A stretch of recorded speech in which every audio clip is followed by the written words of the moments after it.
B2B Cambodia, the portal for business news in Cambodia. This is B2B Cambodia, the portal for business news in Cambodia. I am Anthony Galliano. Today, I'm interviewing Jim Brooke.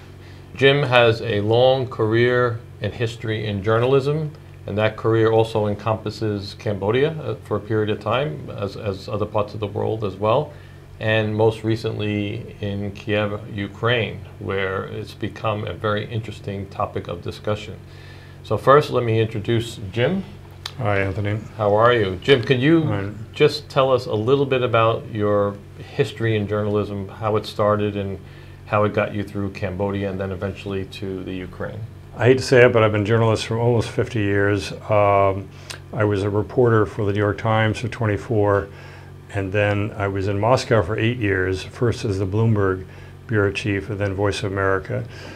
And then I came to Cambodia, and then I left here after 2 years to work in Kyiv, Ukraine, where So Ukraine is the topic of discussion around the world. There's a lot of concern that this conflict is going on longer with more weaponization and potential for possible stronger weapons being used by Russia, maybe tactical nuclear weapons as Putin has put that on the table. What is your read of the current status of the war? Yeah. Well, Anthony, short answer, Ukraine will win, okay? It's just a matter of when. I think there's been I think the Europeans are quite frightened by what the Russians did. And the Poles figured better to fight in eastern Ukraine than in eastern Poland. I heard Slovakia gave all its MiGs and all its tanks to the Ukrainian army. Finland, which was sitting on the fence for 70 years, joined NATO 3 months ago. Sweden will join in the second half of this year. So, and NATO has expanded its land border with Russia by double it. So what's going to happen? I think there'll be, in this offensive, there'll be 2 steps forward, 1 step back. It will not be easy because the Russians have had 6 months to build their defenses. I gave a talk yesterday at the Met House about the Russia-Ukraine war, and there was a French woman there, and I reminded her about the Maginot Line, which in this context here would be the Great Wall of China. It's all very nice to build walls and defensive fortifications, but in the case of the Maginot Line, the Germans went around them. I think there will be a breach of the Russian lines. The Ukrainians will pour through and probably isolate Crimea. The big $64 question to watch this summer, this fall, is will Ukraine retake Crimea, which is legally Ukrainian? I don't know the answer to that. I think we are all witnesses to history. This is the largest war in Europe since 1945. The Russians blew up that hydroelectric dam. That is the biggest case of ecocide since Saddam Hussein set the wells on fire as he retreated from Kuwait. This is a very significant event. It's had a huge impact on people in Europe, and unfortunately it has rendered Russia kind of isolated, very isolated, and the future does not look good for Russia. How has this affected the global economy, and what is the likelihood, again, if it's prolonged, how would it affect the economics in the region and in particular Cambodia? Yeah. Well, first, here's a business thing. When I was the Bloomberg bureau chief in Moscow, the Kremlin would roll out the red carpet for me to get Bloomberg TV. We had a special room into what's called the St. Petersburg International Economic Forum, which was every June. It just took place. And they were courting foreign investments, foreign investors and investments. When this meeting took place last week, Putin used a microphone to basically threaten to throw nuclear weapons at Europe. So that's where we've changed. So on business, how will this affect the economy? We've seen this in the global south that grain importing countries, which is not Cambodia. I don't think Cambodia consumes a lot of grain, but Africa has really been hurt by the run up in grain prices because the Russians have cut off the Black Sea. The UN negotiated a certain number of ships to go through.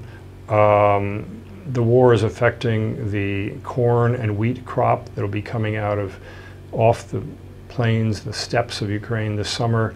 The blowing up of the dam deprives, I think, 10,000 square kilometers of irrigation There's a big problem with mining, and at some point the Russians last year actually set fire to wheat fields. But the big problem is the bottleneck of trying to get the grain out. And everyone has a comparative advantage. Ukrainians and Russians, with their black soils, are and were some of the most efficient and cheapest grain producers. So they were keeping the price of corn and wheat low, especially in places like Egypt and big importers of grain. So that is an ongoing problem. Maybe there'd be some other tactics that Russia may play that may affect the oil price, since it is the gas station of Europe, and possibly interest rates as well. Russia was the gas station for Europe. After Putin pulled this stunt of invading his neighbor, the Germans turned around, and in the space of 9 months, they built 3 liquefied natural gas landing terminals on the German Baltic coast. Amazing engineering feat.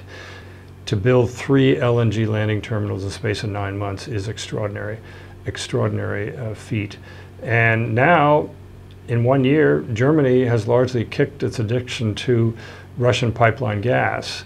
This will be the legacy that Putin will leave to future generations, where Russia has lost its largest customer for its largest export, which is pipeline gas to Germany and the EU. You being sort of in touch with that part of the world, being out of Ukraine at that point, how's that affecting the Russian economy? Has the Russian economy fallen as expected, or is it still running on perfectly well engines? Well, it's hard to tell. There's been a lot of sanction busting. The Chinese and the Indians are buying oil at a tremendous discount. The Indians and Chinese may be paying to Russia about the same amount of money as the lifting cost. They're not making a lot of money by their sales because they're selling at a discount, and they're taking it by ship all around the Cape of Good Hope to India and on to China. So it's expensive, the insurance is expensive. I think here in Cambodia, you're probably seeing more Russians here, living here, and that could be a plus. They come with skills. One impact of the war is that 1 million of Russia's best and their brightest have left. It's a huge brain drain. Now, we see it most visibly with a huge line of cars last fall going into Georgia and Kazakhstan. Any last words, especially to our Cambodian audience, about your return just for a brief time, but your optimism about the future of Cambodia? Yeah, I've only been here a few days, and I do obviously wish Cambodia well. I do see improvement. This new airport idea is very ambitious. 3 4-kilometer long runways, replacing the current airport, which only has 1 4-kilometer runway. It's what you might call an aspirational project, but it will be about the size in terms of square kilometers as the one over in Bangkok. So once again, I think Cambodia that's their yardstick, and maybe they're nipping at the heels of the Thai tourism industry. So yeah. Thank you for joining us. Good. Thank you, Anthony.